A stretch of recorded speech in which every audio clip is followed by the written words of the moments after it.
webinar PKB IATPI yang sempat libur di bulan Mei kemarin ya Bapak dan Ibu. Webinar ini diselenggarakan atas kerjasama antara IATPI, Ikatan Ahli Teknik Penyihatan dan Teknik Lingkungan Indonesia, bekerja sama dengan Lembaga Pengembangan Jasa Konstruksi Kementerian PUPR.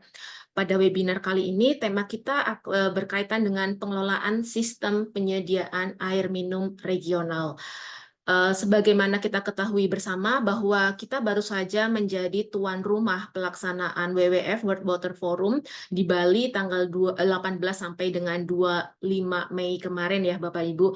Dan di dalam pertemuan tersebut pemerintah Indonesia menyatakan bahwa tahun 2050 berdasarkan proyeksi Badan Pangan Dunia menyampaikan bahwa akan terjadi krisis air dan akibat perubahan iklim dan berdampak juga terhadap sektor-sektor lain seperti halnya sektor pertanian dan pangan.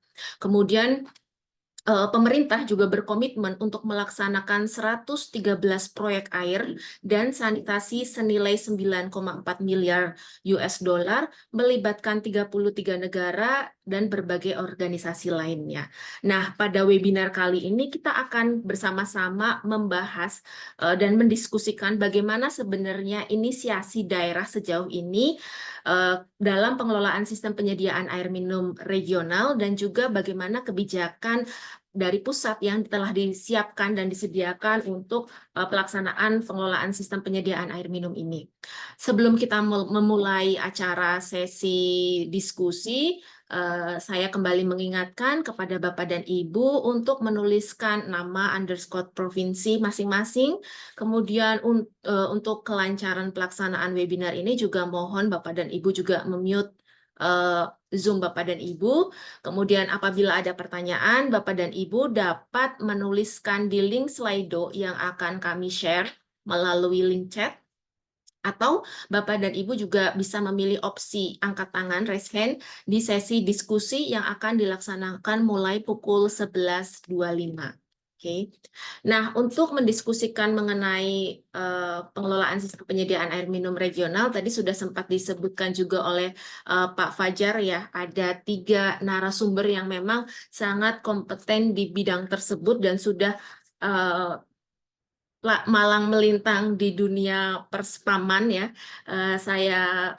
Mungkin saya menyapa terlebih dahulu. Di sini ada Ibu Ratria Anggreni Sudarsono STME selaku Kasubdit Wilayah 2 Direktorat Air Minum Kementerian PUPR. Selamat pagi Ibu Ratria. Sudah Selamat bergabung pagi, Mbak bersama Ratna. kami. Oke, terima kasih Ibu Ratria.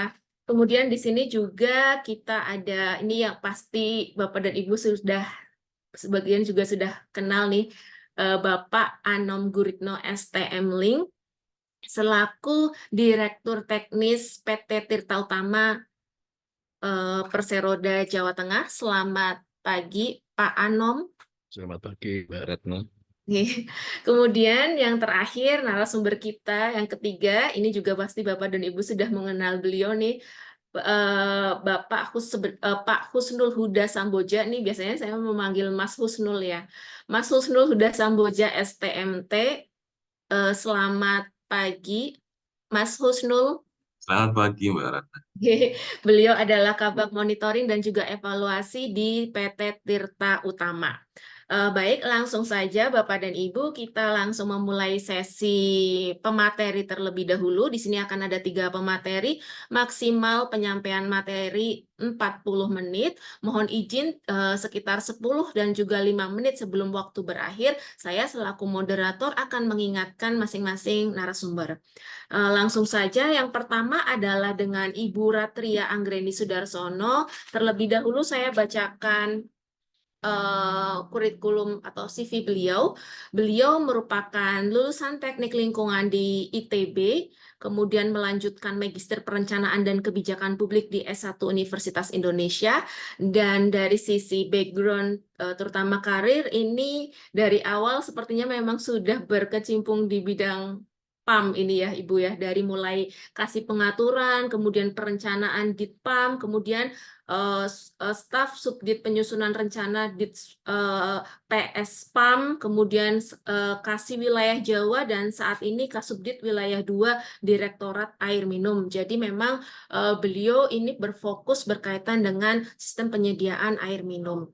Demikian tadi perkenalan singkat mengenai CV beliau. Berkaitan dengan materi, saya serahkan kepada Ibu Ratria. 40 menit, nggih, Ibu. Siap, Mbak Ratna. Baik, terima kasih. Nggih. Monggo, Bu. Baik, terima kasih Mbak Ratna dan teman-teman IATPI. Mohon izin Pak Fajar, Pak Trijoko tadi, Pak Anom, Mas Husnul. Bismillahirrahmanirrahim. Assalamualaikum warahmatullahi wabarakatuh. Pagi ini, alhamdulillah kita bisa berkumpul untuk sama-sama sebenarnya berdiskusi ya terkait spam regional pembelajaran dari Jawa Tengah. Izin saya share screen ya.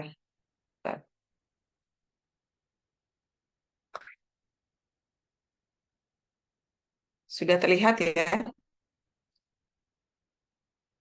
Ya. Oke, baik. Baik, Bapak Ibu. Jadi mohon izin kami menyampaikan beberapa kebijakan pengembangan spam regional dan kemudian nanti di akhir kami akan coba sharing gitu ya bersama dengan teman-teman pelaku spam regional. Kami pernah berkumpul dan melakukan evaluasi bersama terkait keberhasilan dan lesson learned dalam pelaksanaan kebijakan pengembangan spam regional ini. Ya, jadi memang maaf. Latar belakang dari spam regional ini adalah karena ketersediaan air baku yang tidak merata di setiap wilayah atau di setiap daerah kabupaten kota, sehingga mengharuskan satu kabupaten kota untuk bisa memenuhi pelayanan air minum bagi masyarakatnya di kabupaten kota tersebut harus mengambil air baku dari tetangganya gitu ya, dari kabupaten kota tetangganya. Itu yang pertama. Kemudian efisiensi pendanaan capex dan opex, artinya kita meningkatkan economy of scale-nya dari sistem. Kalau sistem kecil mungkin tadi disampaikan juga oleh Pak Fajar, spam regional ini tantangannya selain teknis dan manajerial juga kelayakan finansial gitu ya. Begitu ekonomi of scale-nya meningkat, harapannya ini secara finansial bisa lebih layak, kira-kira gitu. Dan yang terakhir adalah memfasilitasi kerjasama antar daerah dalam pengembangan spam yang sudah diatur di dalam peraturan dalam negeri, bahwa memang dimungkinkan kerjasama antar daerah dalam pengembangan spam ini. Dasar-dasar kebijakan terkait hal ini adalah yang pertama terkait Undang-Undang 23 2014 tentang pemerintahan daerah, bahwa pada pasal 363 dalam rangka meningkatkan kesejahteraan rakyat, daerah dapat mengadakan kerjasama yang didasarkan pada pertimbangan efisiensi dan efektivitas pelayanan publik serta saling menguntungkan. Nah, ini kami garis bawahi efisiensi dan efektivitas kerjasama serta saling menguntungkan. Artinya masing-masing pihak memang berkepentingan terhadap sistem ini ya. Tidak ada saling paksa, tidak ada yang satu merasa tidak diuntungkan, semuanya harus merasa diuntungkan dengan adanya sistem ini. Karena ke depan saat pengelolaan spam ini menjadi sangat penting untuk bisa berjalannya spam agar keberlanjutan spamnya ini jangka panjang. Yang kedua, kerjasama sebagaimana dimaksud pada ayat 1 tadi dapat dilakukan oleh daerah dengan daerah lain atau dengan pihak ketiga. Dalam hal ini mungkin juga melalui KPBU atau B2B. Kemudian juga dengan lembaga atau pemerintah daerah di luar negeri, misalnya adalah dengan loan atau hibah. Kemudian kerjasama dengan daerah lain dikategorikan menjadi kerjasama wajib dan kerjasama sukarela. Masih di undang-undang yang sama, pemerintahan daerah di lampiran C, pembagian urusan pemerintahan bidang pekerjaan umum dan penataan ruang, untuk suburusan air minum terbagi kewenangannya menjadi kewenangan pemerintah pusat, provinsi, dan kabupaten kota.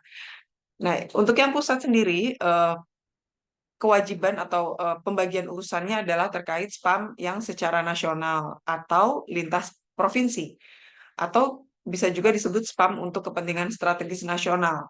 Contoh yang di Jatiluhur, spam regional Jatiluhur yang memberikan pelayanan untuk DKI Jakarta dan sebagian kabupaten kota di Jawa Barat, lintas provinsi, maka kewenangannya ditarik ke pusat. Kemudian juga lintas provinsi lainnya adalah spam regional Karian Serpong antara DKI dengan Banten, Provinsi Banten. Yang lain untuk spam yang untuk kepentingan strategis nasional, contohnya adalah spam yang nantinya dikembangkan di IKM, maka itu adalah untuk kepentingan strategis nasional. Untuk provinsi adalah lintas kabupaten kota. Spam lintas kabupaten kota banyak sekali contohnya di Indonesia. Yang hari ini kita bahas di Jawa Tengah juga sudah cukup banyak. Sudah lama juga dimulainya sejak tahun berapa itu ya, sudah lama sekali gitu ya, mulai dari Bergas, spam Bergas, kemudian Petanglong, Wososukas yang saat ini sedang dibangun, Keburejo, dan lain-lain ya, di provinsi lain juga banyak. Kemudian untuk kabupaten kota sendiri memiliki urusan pemerintahan untuk spam di daerah kabupaten kota tersebut. Jadi memang sebenarnya kewajiban pemerintah daerah kabupaten kota lah untuk memberikan pelayanan kepada masyarakatnya, karena memang ini pembagian urusannya sudah diatur dalam undang-undang. Lalu alurnya seperti apa kalau kita ingin membuat satu spam regional? Yang pertama adalah persiapan. Tahap persiapan ini memang umumnya panjang, umumnya cukup panjang dilakukan oleh stakeholders spam regional, mulai dari spam provinsi, kemudian feasibility study, apakah spam regional ini kalau kita lakukan, kita laksanakan layak secara teknis maupun finansial, kelembagaan dan seterusnya. Kemudian baru dibuatlah spam kelembagaan ya. Atau pembentukan spam regional ke kabupaten kota, menawarkan gitu. Jadi kita kumpulkan dulu kabupaten kota terkait, kita ajukan sistem regional yang diusulkan, kemudian baru kita melihat respon atau tanggapan dari kabupaten kota terkait tersebut. Kemudian setelah ada kesepakatan, kira-kira kesepakatan untuk spam regional ini akan bisa kita lanjutkan, maka masing-masing kabupaten membentuk tim untuk menyusun segala rencana atau perjanjian kerjasama dan lain-lain ya, teknisnya juga di masing-masing kabupaten kota off-taker. Kita menyebutnya masing-masing kabupaten kota penerima air minum curah adalah off-taker. Setelah itu baru kita buat kesepakatan bersama dan perjanjian kerjasama. Kalau sekarang memang istilahnya adalah nota kesepakatan, disatukan KSB dan PKS ini disatukan menjadi satu dokumen disebut nota kesepakatan. Nota kesepakatan ini ditandatangani oleh seluruh pihak, baik pengelola pemerintah provinsi selaku pengelola spam regionalnya maupun kabupaten kota, pemerintah kabupaten kota.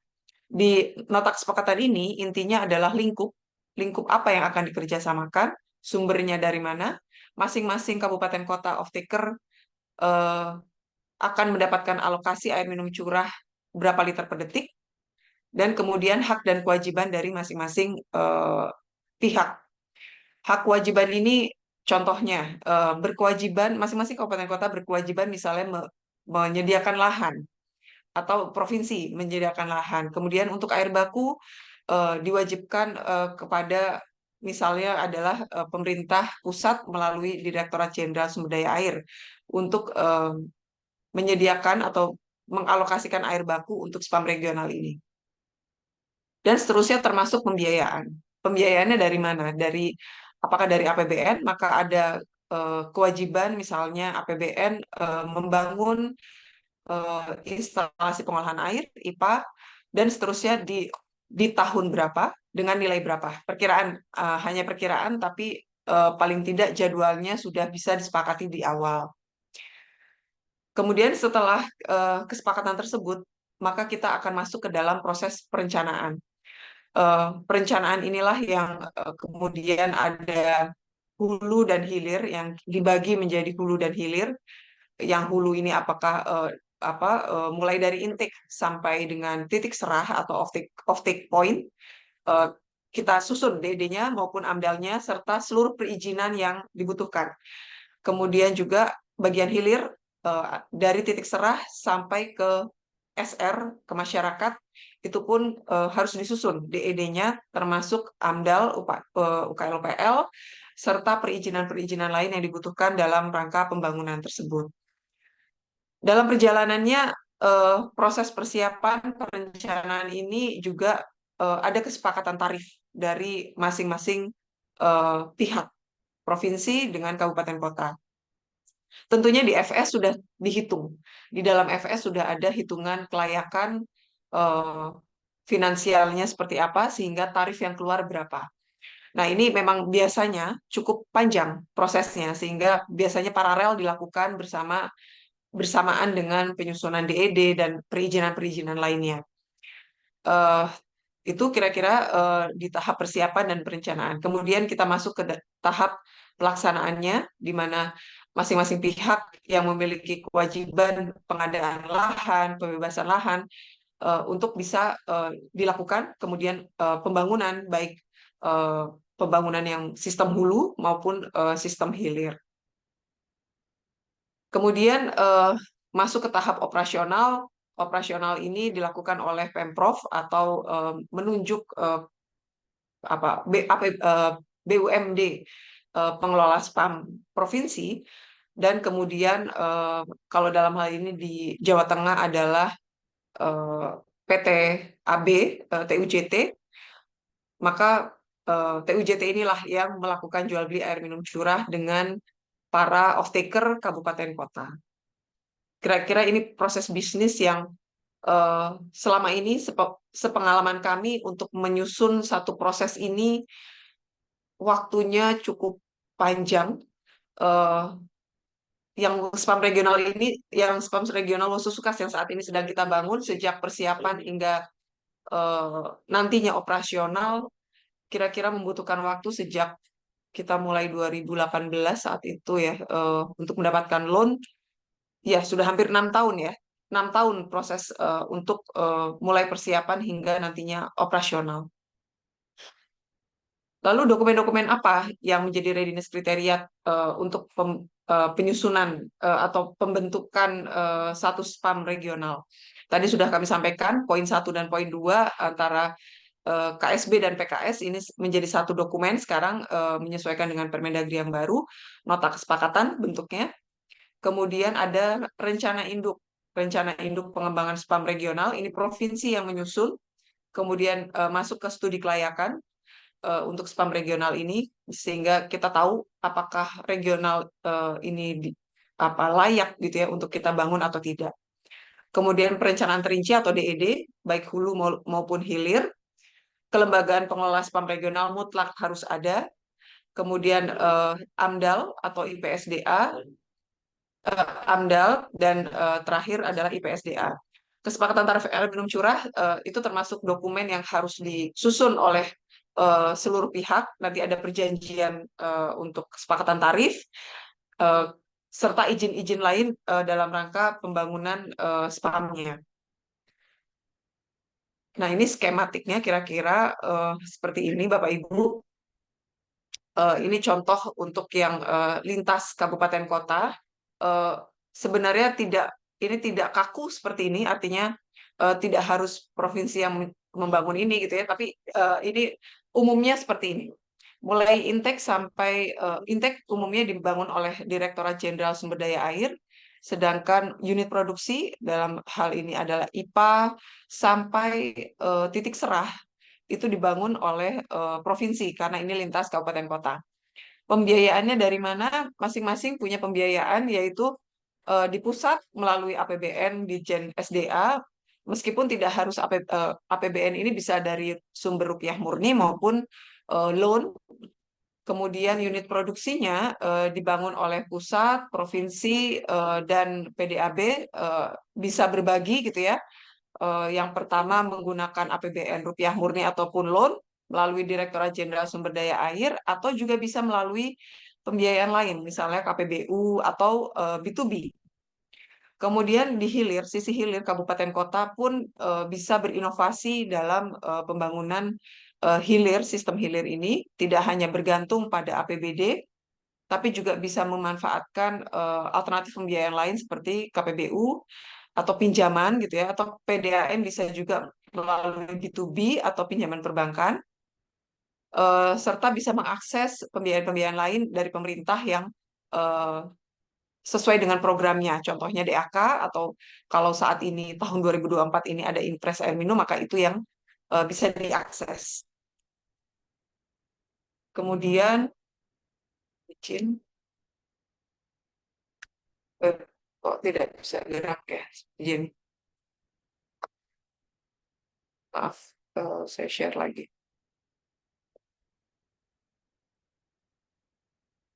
Ya, ya izin. Tadi yang lintas kabupaten kota ini lintas yang provinsi sebenarnya sama seperti yang tadi di lintas kabupaten kota, pembagiannya. Memang ini tidak mutlak harus seperti ini, artinya bisa sangat variatif gitu ya, inovatif juga untuk khususnya untuk pembiayaannya. Kemudian beberapa tahun lalu sebenarnya, kita berkumpul bersama para pelaku spam regional. Kita berbagi atau sharing gitu ya, lesson learn dari pelaksanaan kegiatan spam regional ini seperti apa untuk bisa berhasil, kira-kira itu. Di saat itu baik pengelola spam regional provinsi maupun off-taker kabupaten kota eh, sama-sama curhat ya, intinya curhat gitu ya. Apa sih yang menjadi kendala untuk apa yang terjadi saat ini sehingga spam regional belum bisa optimal gitu. Dan mana lesson learn untuk spam-spam regional yang sudah berhasil. Di tahap pertama, di tahap persiapan, eh, kita memang di saat memutuskan ini akan spam regional atau tidak gitu ya, atau apa atau akan masuk ke dalam proses FS dan Rispam, maka kita harus lihat dulu apakah air bakunya ada. Kalau air bakunya belum siap, artinya masih ada proses misalnya pembangunan waduk atau optimalisasi eh, apa sumber air gitu ya, dan belum bisa dipastikan kapan dapat terlaksana atau pembangunan waduknya misalnya belum tahu kapan akan bisa selesai atau bisa mulai dibangun gitu, itu rasanya memang masih panjang gitu ya perjalanan kita untuk bisa menyepakati spam regional ini. Jadi di awal kita sudah pastikan dulu bahwa air bakunya ada. Air bakunya ada dalam hal ini juga eh, terhadap kontinuitas penyediaan air baku, apakah 12 bulan dalam 1 tahun atau ada bulan-bulan kering gitu ya. Sehingga kalau ada bulan-bulan kering tentunya kita harus mitigasi dulu. Air baku ini bagaimana? Karena pelayanan ke masyarakat tentunya 24 jam per hari selama 7 hari seminggu gitu ya. Jadi tidak mungkin kita putus gitu ya pelayanan air minum ke masyarakat, sehingga ketersediaan air baku pun perlu dipikirkan kalaupun ada bulan-bulan kering, lalu apa mitigasinya untuk agar tidak terputus pelayanan air baku ini.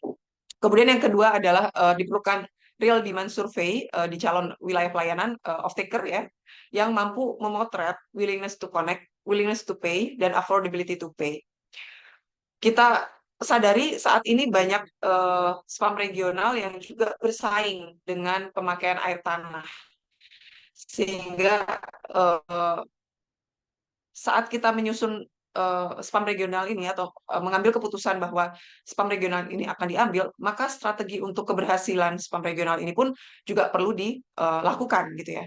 Contohnya saat ini saingan pemakaian air tanah dan ternyata juga kewenangannya ditarik ke pusat di Kementerian ESDM, Badan Geologi yang menangani seluruh Indonesia gitu ya, yang kita tahu pasti tidak mungkin bisa dikendalikan, kewenangan tersebut tidak bisa optimal dilakukan oleh pusat ke seluruh kabupaten kota se-Indonesia. Nah, dengan demikian lalu strateginya apa? kami mengetahui program di DKI Jakarta, meskipun tetap ada tantangannya, tapi yang dilakukan oleh Pemprov DKI adalah mereka melakukan identifikasi listing pengguna-pengguna air tanah yang tidak berizin, itu mereka identifikasi. Setiap 3 bulan mereka bersama Badan Geologi Kementerian ESDM melakukan konsolidasi gitu ya, sehingga pelaksanaan tindakannya oleh Kementerian ESDM hanya datanya disuplai oleh Pemprov DKI. Pelaksanaannya pun bersama ya antara Pemprov DKI dengan Kementerian ESDM, sehingga hal tersebut paling tidak sudah menjadi salah satu cara untuk menindak pemakai atau pelanggan calon pelanggan PDAM yang akan memanfaatkan air minum dari PDAM dari pemakaian air tanah. Jadi memang RDS ini karena RDS kan memang hanya sampling sekian persen dari calon pelanggan gitu ya. Tapi memang kita perlu memotret keinginan mereka untuk connect. Umumnya keinginan connect untuk sambungan rumah selain dipengaruhi oleh pemakaian air tanah yang ada di lokasi tersebut masih baik misalnya, tapi juga mereka juga melihat kondisi atau kinerja PDAM, pelayanan air minum PDAM selama ini, gitu ya. Contoh kasus yang kami temui di salah satu PDAM saat pemasaran air minum curah, pelanggan selalu menyampaikan teman-teman mereka yang menggunakan air PDAM tidak puas gitu ya terhadap pelayanannya.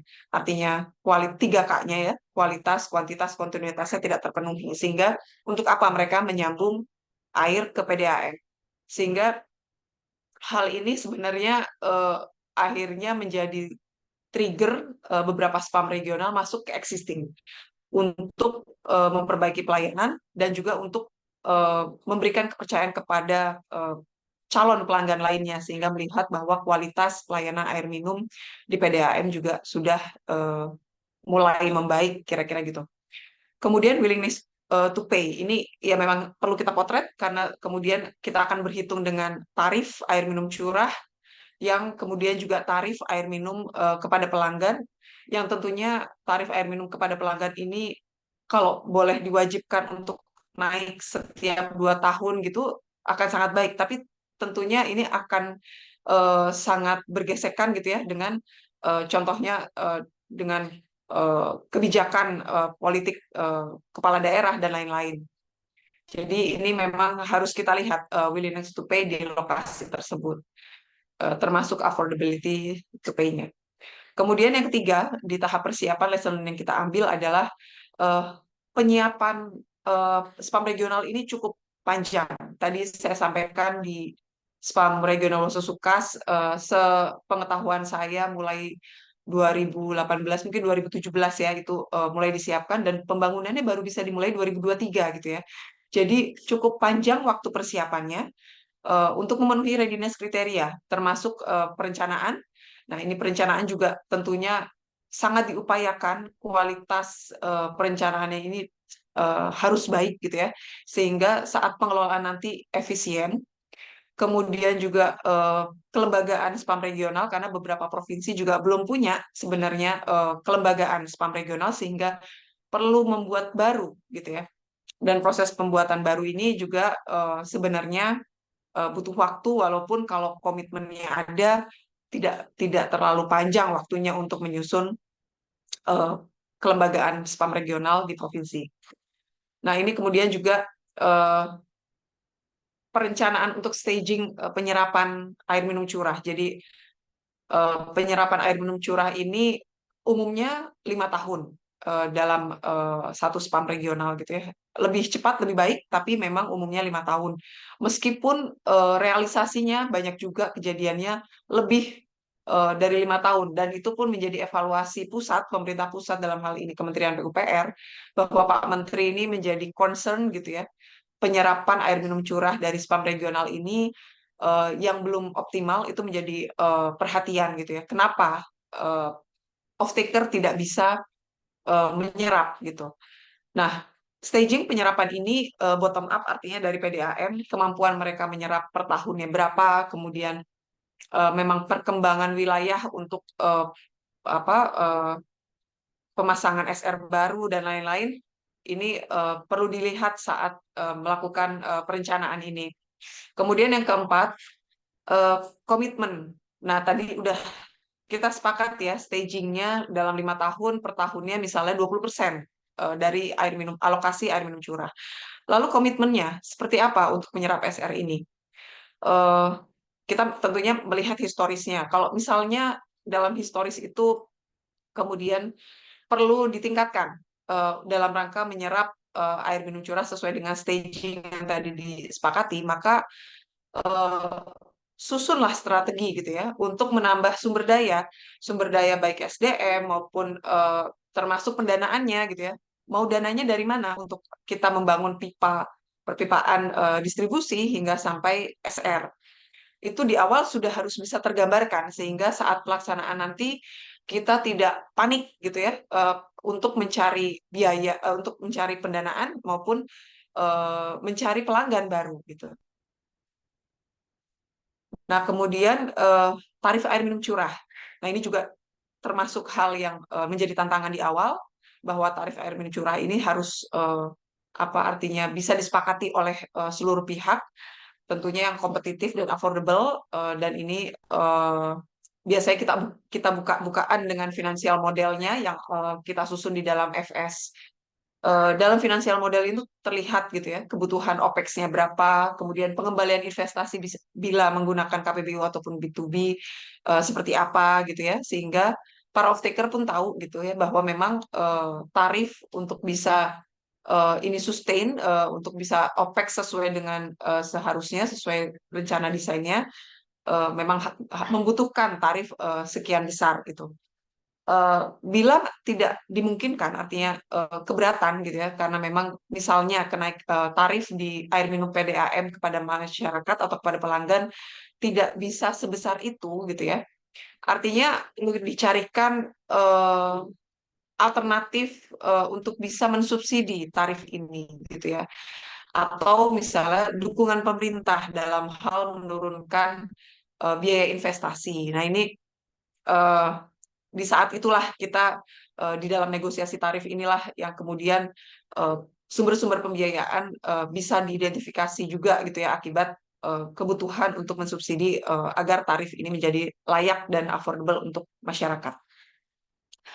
Kemudian kita masuk ke tahap konstruksi setelah semua perencanaan, persiapan, perizinan semuanya bisa dilakukan gitu ya.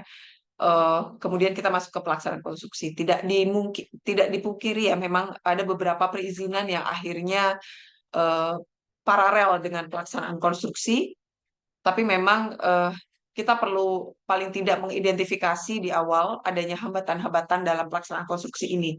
Contohnya misalnya perizinan yang paralel dilakukan sehingga merubah desain, merubah metode konstruksi dalam rangka mengakomodir rekomtek tersebut, termasuk untuk pengembalian atau rekondisi jalan ya.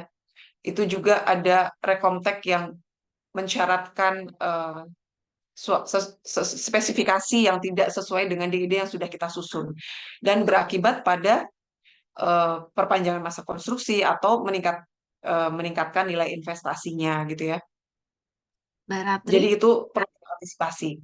mohon izin Mbak, Meskipun 10 menit oh lagi. ya siap 10 menit lagi. siap siap.